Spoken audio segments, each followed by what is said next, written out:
Hello and welcome to another edition of Motor Cars Enthusiasts. Right off the bat on the old show today, we're going to talk about something that Autoline.tv was discussing earlier in the week, and an interesting little fact about the sales numbers that have come out over this past year.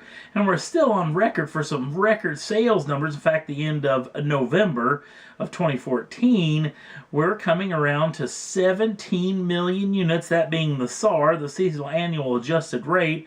If it continues on through the last month of the year, we'll see it over 17 million unit sales run for the entire year of 2014. And three manufacturers have been the heart of the sales improvement for the year. In fact, these are 47% of all the improvement in sales come from these three makes.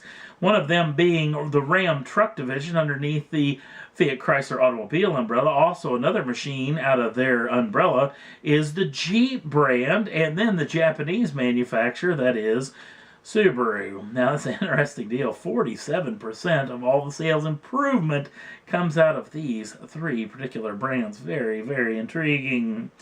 Next up on the list, well, we talked about this particular fellow, this being Zora Duntov, many folks feel, is the father of the Chevrolet Corvette. In fact, General Motors was actually going to trademark the name Zora to actually go on and rumored to be had, a special edition Chevrolet Corvette going into the future. Now, a lot of folks are pointing towards the mid-engine Corvette that's supposedly going to be coming out in the C8 model range.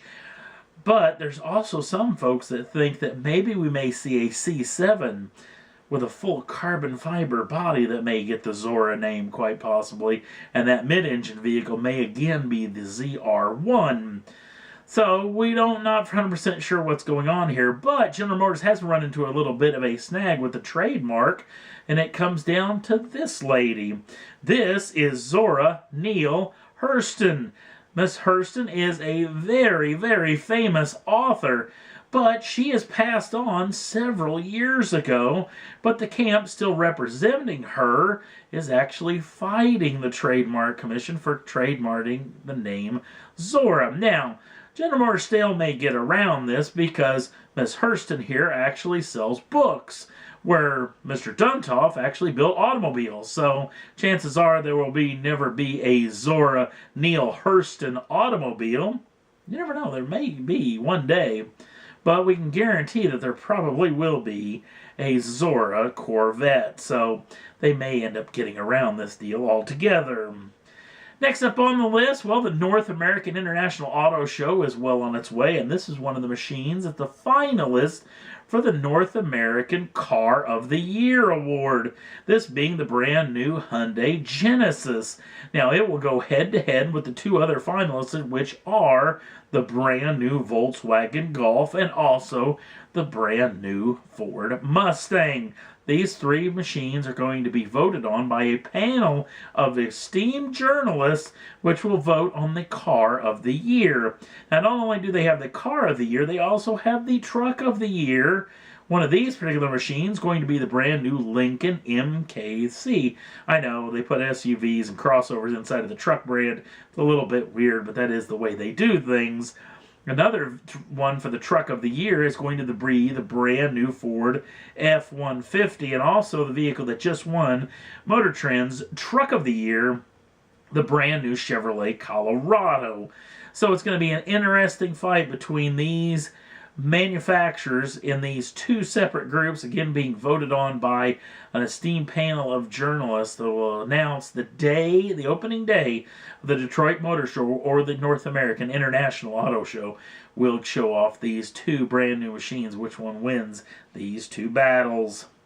Next up on the list, well, we talked about the brand new Daniel Craig James Bond franchise film called Spectre that's actually being filmed as we speak. Well, they've run into a little bit of snag with this particular machine, another vehicle that's going to make its appearance in the brand new Bond film. These are brand new Range Rover Sports, Land Rover Range Rover Sports. And the interesting situation is they've got a little testing facility or a training facility over in Germany where 9 specially prepared, specially modified Range Rover Sports have been waiting to do their work inside of the film. Well, weirdly enough, all 9 of those machines were stolen. Yeah, lock, stock, and barrel. In fact, they did such a great job of stealing them that the police have little to no leads to work on. They left without a trace other than the 9 machines. In fact, it's so far gone that Land Rover has actually just started working on 9 brand new machines for the film. There'll be a little bit of a slowdown in filming, or they may actually just try to film around this for a while till these machines will be back up and running. And last up on the list, the Detroit Free Press is talking to the CEO and the head and the president of Dodge Group, and he said that they're going to do everything in their power to save the Viper, which is beautiful news. When we talked about earlier that the Viper may cease to exist, apparently that's not the plan inside of the Dodge Group, but one of the things they really think they need to do is up the power level on this. Now that the brand new Challenger Hellcat is getting real close to going into dealer showrooms, and in fact in the past couple of days you can put your order in for the brand new Charger Hellcat that's coming soon.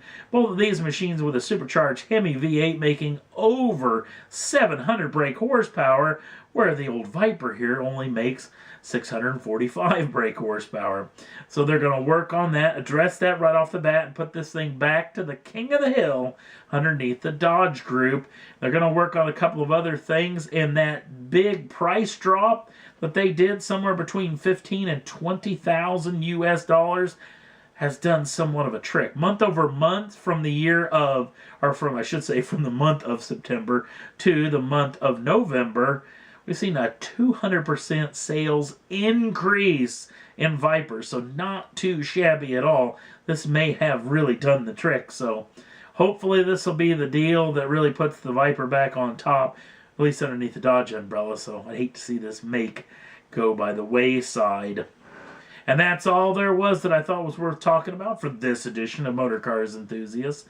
If you want to jump on over to the Facebook page, the link's down in the show notes. Also, if you want to subscribe to the channel, you can do so at any time and get the first dibs on the brand new shows as soon as they come out.